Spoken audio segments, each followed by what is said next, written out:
Obtain oral temperature. Remove thermometer pack from the charging unit.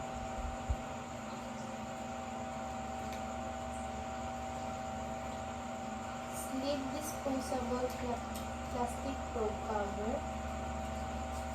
Under cover wrap in place. Ask patient to open mouth. Sir, can you open your mouth? Observe for an inflammatory process. When present, consider an alternate route. Place thermometer probe under tongue in posterior sublingual pocket, lateral to center of lower jaw. Ask patient to hold thermometer probe with lips closed and to refrain from coughing. Sir, can you hold this thermometer? Close your mouth, sir.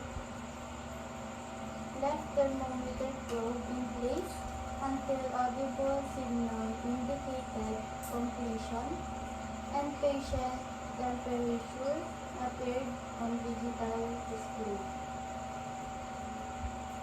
Remove thermometer probe. Note temperature reading. Push ejection button with the thermometer probe to plastic cover and to appropriate receptacle. Obtain tympanic membrane temperature.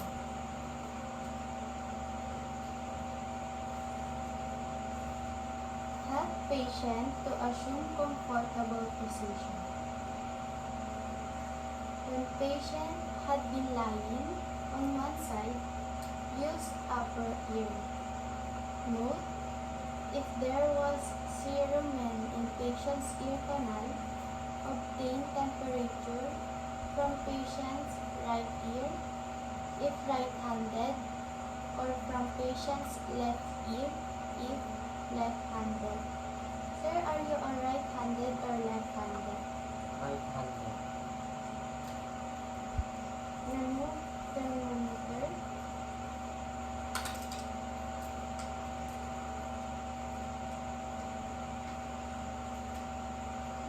Insert speculum into ear canal for manufacturer instruction.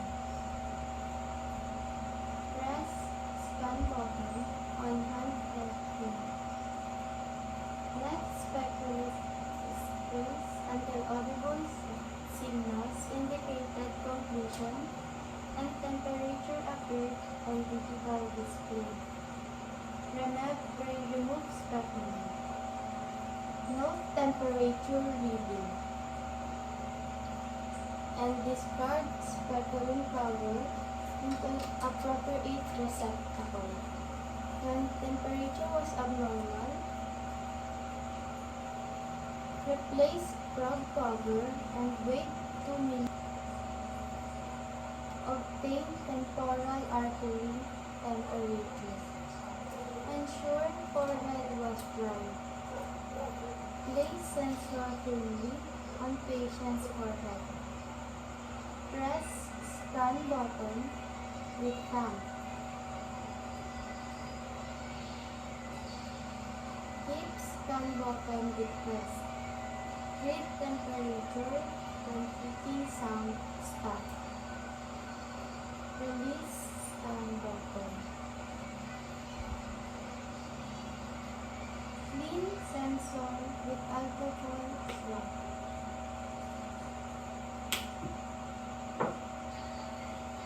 Return to storage bin.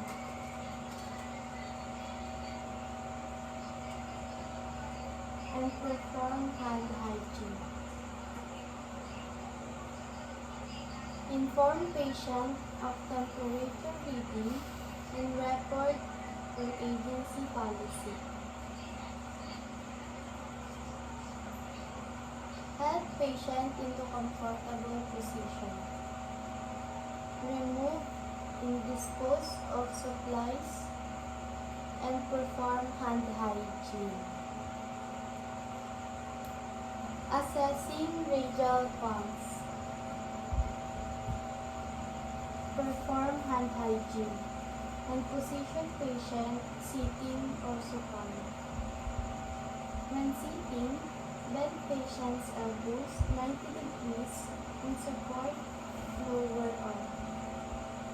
Place tips of first or middle three fingers of hand over patient's inner wrist. Slightly flex wrists and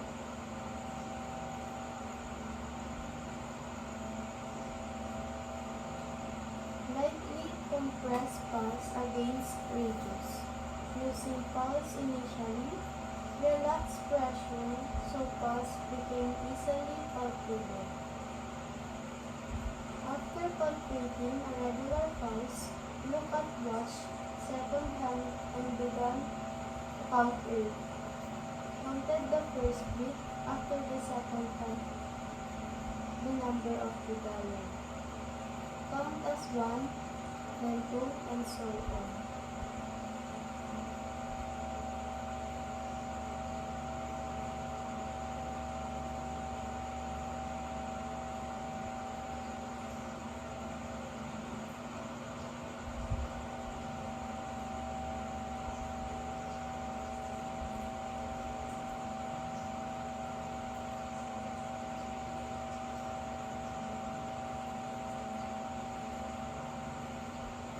When pulse was regular, count rate for 30 seconds and multiply by 2.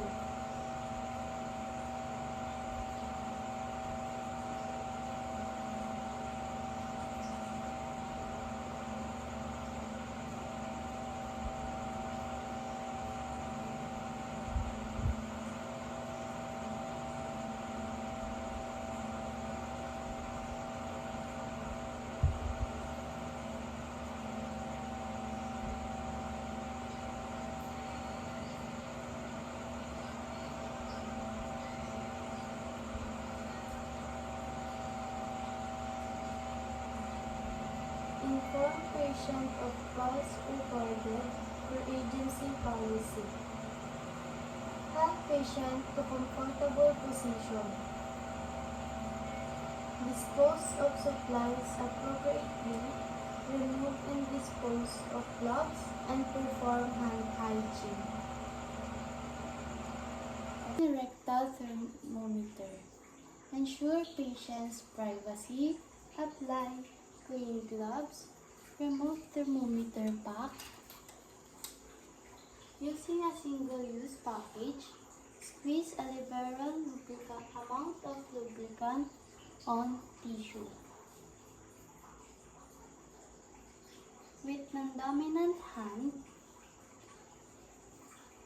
separate patient's buttocks to expose anus. Ask patient to breathe slowly and relax. Insert thermometer into anus. Hold thermometer probe in place until audible signal indicated completion and patient's temperature appear on digital display. Remove thermometer probe and note result